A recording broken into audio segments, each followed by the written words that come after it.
I feel so accomplished right now. Today's story is about gratitude, and growing up in a mostly negative environment with negative attitudes and dispositions, I was not taught to look on the brighter side of things or to look for the helpers during a car accident or something catastrophic, like Fred Rogers used to say. And it's just, I think, innately really easy to just be negative. And I think that's what 99% of the world population is. I mean, I could be off, but I mean, that's what I see. That's what I believe right now. The first time that I met someone that was just this beautiful soul that I didn't even really meet her. I experienced her. I observed her.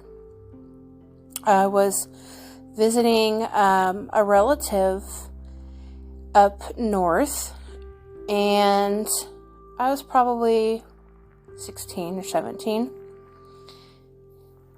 and they used to attend the Center for Spiritual Living,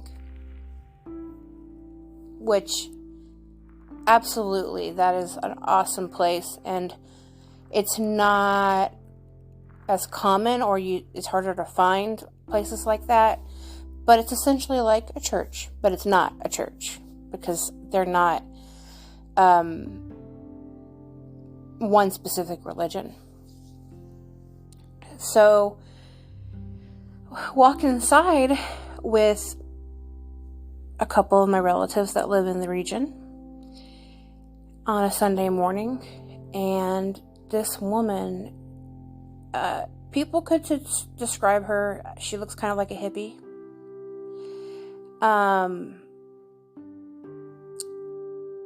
I would even say at that point in my life, I was quite judgmental of her in a negative way. I thought she was like loony or on some really good medications or something. She was just so filled with joy and happiness, and it just exuded from her. And I even remember saying to my relative, what the hell is she on? Because it didn't seem real. It didn't seem like people were supposed to act that way and be sober. And I don't want to give her a name, but it's a very interesting name she had, which may have been a nickname, and maybe she was a hippie or a child of hippies. It doesn't matter. What matters is her energy and how bright she shone. And I have to keep reminding myself that I don't strive to be exactly like she was. I strive to be even a 10% of what she was. And then maybe 20. I don't know if I could ever be that happy and joyful and just give off this beautiful energy unless I was on something. But I also can't say never, because I am on this journey of growth and healing and finding out what makes me happy and finding out what brings me joy. And I have gratitude for that woman, more than 15 years later, and she still rings a special part in my life. And she didn't even fully acknowledge me. I think she hugged me, but she was hugging everybody. And what really got me thinking she was off her rocker is when they were singing and she was just bawling and singing with just like all of these emotions. That's probably where I thought, she's on something. So anyway, I don't know if most normal, and that's with quotation marks, people would have not judged her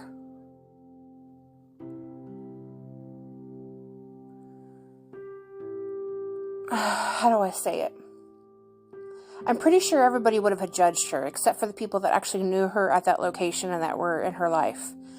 I'm pretty sure if she was that person and she went to a grocery store, or she walked down Times Square, or she just was in the general population, most people would probably think she was on something. Because we're humans. We are souls in a human body. And to most of us, we're just people. We're just human. And to her, she was a soul in a human body. We're exactly the same, but it's a different observation. Now, I have experienced other really wonderful people in my life, not to her degree, but I have experienced people that could be so far deep down the dumps of their own life, and they're still willing to squeeze out just an ounce of positivity, courage, encouragement, a nice phrase, hey, you look beautiful today. And they can be completely just void of anything.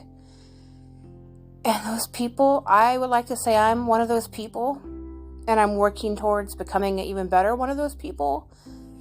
One of those people was my partner. We've been together, a little over 5 years now, and we are essentially splitting up because I'm moving away in a couple weeks. And it really hurt me to tell him that I had made the decision after a lot of spiritual and soul searching and growth, to tell him that I was leaving and that he was welcome to come, but I'm leaving, the state that we live in right now. Because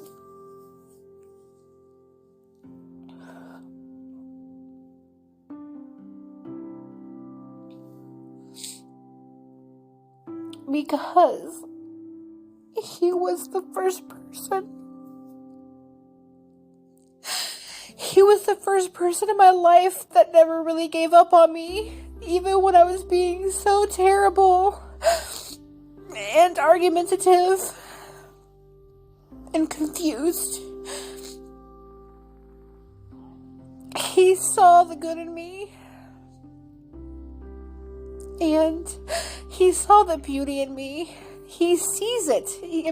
We're still together, technically, until I move. And he's still always going to hold a special place in my heart. Because years, my childhood, and then years into other relationships I had prior to him, those people, just cut me off if I wanted to end the relationship, or if I did something in the relationship that they didn't deem suitable for them. And that includes my parents, and that includes other family members. So, if you can imagine telling someone that you absolutely love and adore and want to hold on to forever and ever, but you know that your path is not aligned with theirs anymore, that you need to move on. It's scary. And I held back for like a year. I tried to start arguments. I tried to sabotage when he was tired, when he had no energy left. I tried all of the vindictive and manipulative ways. But I would always come back. I would always come back and just tell him how much I love him. And he experienced abuse from me.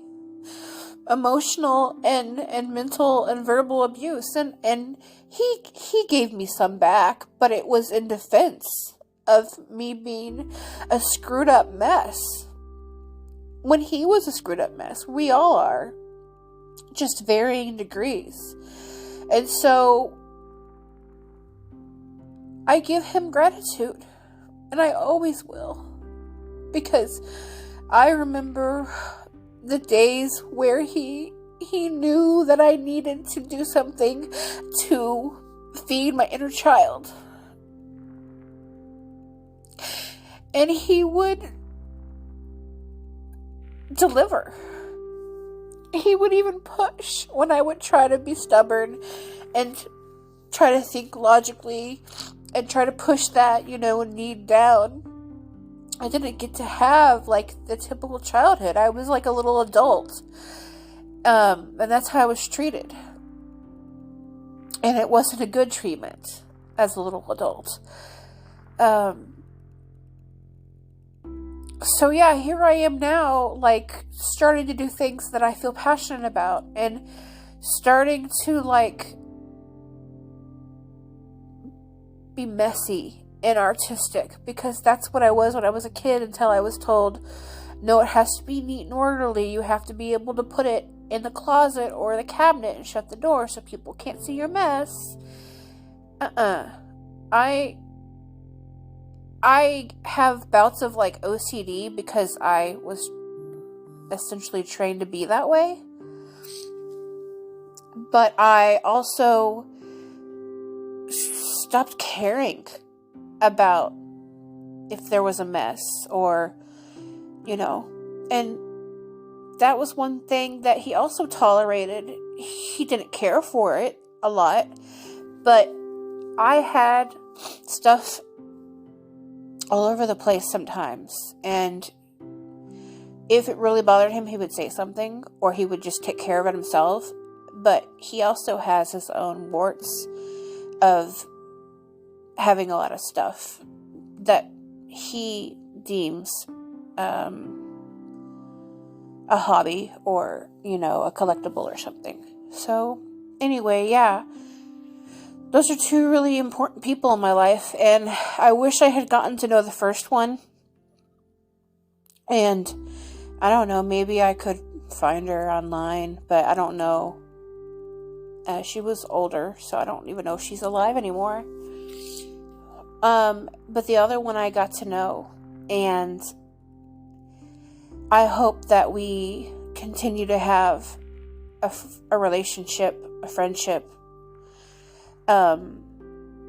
even after I move. That's what my goal is. That's all I ever wanted. And I know that it hurts him that we're ending, physically being together and living together and stuff. He said that much, and I completely understand. But he also says, why would I want to keep you from finding your joy and going on this journey? Why would I tell you not to go and do that? That's not what someone that loves you and cares about you would ever do. And all I knew was from my past before him, rejection or shame or guilt. And I still have or experience all of those at varying degrees, but not from him. So, yeah, this is me. This is my story, and I have a lot more to say. So if you are interested in hearing more, please subscribe. You can also find me on TikTok and Instagram. Thanks. Good night.